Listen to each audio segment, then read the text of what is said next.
મંગલાચરણમાં પ્રથમ શ્લોક મંગલાચરણ રૂપે સૌની સ્તુતિ કરું છું.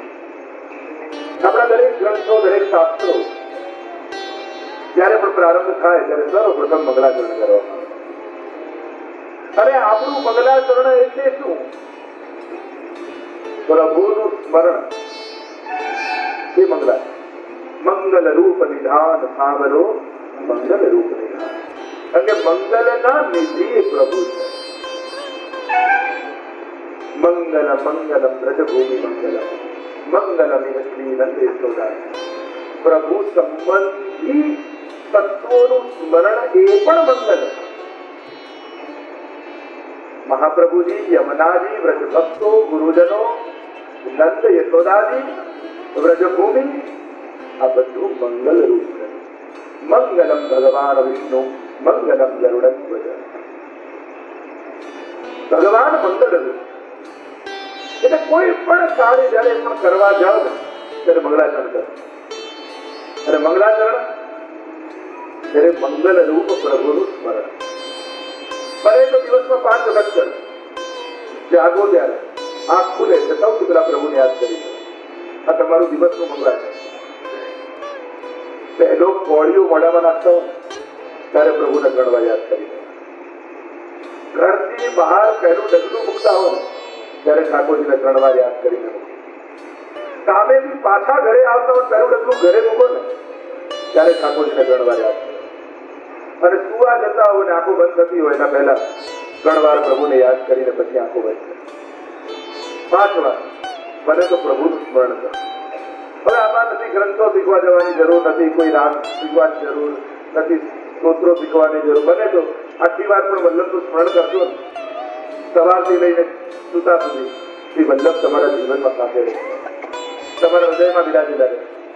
એટલે સ્મૃતિ માત્રાથી નાશ મહાપ્રભુનું નામ જ છે. સ્મરણ માત્રથી આરતીનો નાશ કરનારા છે. એટલે જીવનમાં આવતા સર્વ દુઃખો કેવલ વલ્લભના સ્મરણ માત્રથી નાશ થઈ ગયા. સર્વોત્તમ સ્વરૂપમાં ગુસાઈજીએ નામ આપ્યું છે સ્મૃતિ માત્ર આરતી નાશ. સ્મરણ માત્રથી આરતીનો નાશ કર્યો. એટલે જીવનમાં કોઈ પણ વિપત્તિ આવે, કોઈ વિક્ષેપ આવે, પ્રતિબંધો આવે, ક્યાંય સામા મારવાની જરૂર નથી. આંખ બંધ કરીને વલ્લભનું સ્મરણ કરો. ગુસાઈજીના વચનો છે તમારા દુઃખની નિવૃત્તિ થઈ. ચિંતા સંતાન હંતારો યત પાદામ પુજરેણવઃ સ્ત્રિયાનામ તાન વિજાચાર્યાન પ્રણમામિ ગુરુ. મંગલાચરણમાં યાદ કરીએ છીએ મહાપ્રભુજી કેવા છે વલ્લભના ચરણ, કેવી છે એમની ચરણ ધૂની. ચિંતા સંતાન. ચિંતા એક નથી હોતી, એની સંતાન, એની તો અનેક પરંપરાઓ હોય. અનેક ચિંતાઓની પરંપરાઓ આપણા મનમાં ચાલતી, હાર માળાઓ હોય. ચિંતા ન થાય ને કોઈ ચિંતા થાય, મને કોઈ ચિંતા જ નથી થતી. ચિંતા થાય તો એની ચિંતા થાય, આખો દિવસ ચિંતા જ રહ્યા કરે. આ ચિંતા તો ન થાય તો ચિંતા, ને થાય એની ચિંતા. ચિંતા તો અનેક પરંપરા એને દૂર કરવાનો ઉપાય છે. देखो वल्लभ चिंतामणि ने આપણને તો ચિંતામણી થી વલ્લભ મળ્યા છે. પછી ચિંતા નથી. ચિંતામણી એને કહેવાય કે એની આગળ જે વિચારો બધું પૂરું થાય. આવા 3 તત્વો આપણા હિન્દુ ધર્મમાં કહે છે. આ 3 તત્વોની આગળ જે વિચારો એ પૂરું થાય. એક કલ્પવૃક્ષ, બીજું કામ થયેલું અને ત્રીજું ચિંતામણી. આ 3 તત્વો આપણા હિન્દુ સમાજમાં શાસ્ત્રોમાં કયા એવા કે આની પાસે જે વિચારો પૂરું થાય. અરે ભાગ્યશાળી છે વૈષ્ણવો, તમને તો આ 3 વસ્તુ મળી. કલ્પવૃક્ષ મળ્યું કયું? વલ્લભ કલ્પદ્રુમ ફલ્યો ફલ લાગ્યો વિઠ્ઠલે. કલ્પદ્રુમ રૂપ વલ્લભ મળ્યા. કામ તેનું કઈ ન જાતું યમયાતના ભવતી તે પ્રહપાનત. કામ તેનું રૂપ યમુનાજી તમારી પાસે છે અને ત્યાં રક્ત ધાતુ ગિરિરાજે રે. ચિંતામણી રૂપ ગિરિરાજજી તમારી પાસે છે. તમારા તો સગળા મનોરથો પૂરા થઈ ગયા. આ 3 દિવ્ય તત્વો તમને મળ્યા. બાકી શું રહે? ચિંતાઓની પરંપરાને જે હણી નાખે એવી શ્રી વલ્લભની ચરણ રજ. સ્ત્રીયાના તાન વિજાચાર્ય મારા છે. પ્રણમામિ ગુરુ. તમને વારે ઘડી પ્રણામ કરું. નમન માત્રથી, મન માત્રથી, ચિંતન માત્રથી તમારી સર્વ આરતીઓ કરી તો આ મંગલાચરણ કરી અને પરિચય આપ્યો કે આ કોનું સ્તોત્ર છે? પ્રાકૃત ધર્માનાશ્રય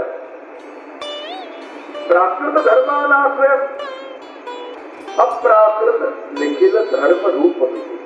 તો આ 6 શ્લોકોમાં પ્રથમ શ્લોકમાં ઐશ્વર્ય, વીર્ય, યશ, ધી, જ્ઞાન, વૈરાગ, આ 6 ઐશ્વર્યો ષડ ધર્મો એક શ્લોકમાં બતાવ્યા.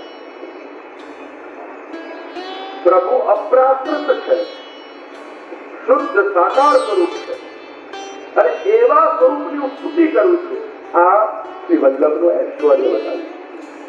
આપનું ઐશ્વર્ય અને આપનું સ્વરૂપ કેવું અલૌકિક છે અને આપની અલૌકિકતા, આપની અપ્રાકૃતતા, આપની શુદ્ધતા, આપની સાકારતા એ જ આપનું ઐશ્વર્ય.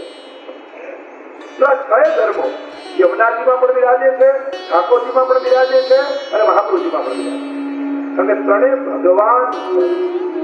ભગવાન કોને કહેવાય? જેની પાસે ભક્ત હોય એ ભગવાન, ધન હોય એ ધનવાન, યશ હોય યશવાન. ભગત શું કહેવાય? 6 તત્વોને ભગ કહેવાય. ઐશ્વર્ય, વીર્ય, યશસ્વી, જ્ઞાન, વૈરાગ. આ 6 ને ભેગું કરો એ ભગ કહેવાય અને ભગ જેને ધારણ કર્યું એ ભગવાન. યમરાજીમાં પણ 6 તત્વો યમરાજની ટીકામાં બતાવ્યા. યમરાજમાં મહાપ્રભુજીએ કહ્યું અનંત ગુણભૂષિતે શિવ નિરંજિતે વસુતે ઘનાઘન નિભેષજા ધ્રુવ પરાશરા વિશ્વદે વિદુર્ધર્મ સુરાટકે સકલ ભૂત ગોપીનુતે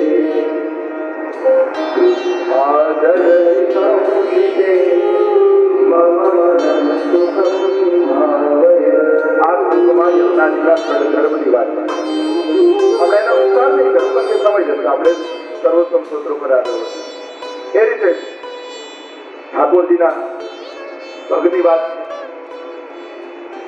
6 ઐશ્વર્ય ભગવાનમાં લાગે અને એ રીતે મહાપ્રભુજીમાં પણ આ 6 ધર્મો. અરે આ 6 શ્લોકમાં એક વસ્તુ બતાવી અને 17 શ્લોકીમાં ગુસાઈજીએ 7 શ્લોકોમાં, એમાં શરૂઆતના 6 શ્લોકોમાં ષડ ધર્મ અને 7મા શ્લોકમાં પ્રથમ શ્લોકમાં ધર્મીની વાત કરી. આમ ધર્મી સહિત ધર્મની વાત 17 શ્લોકીમાં.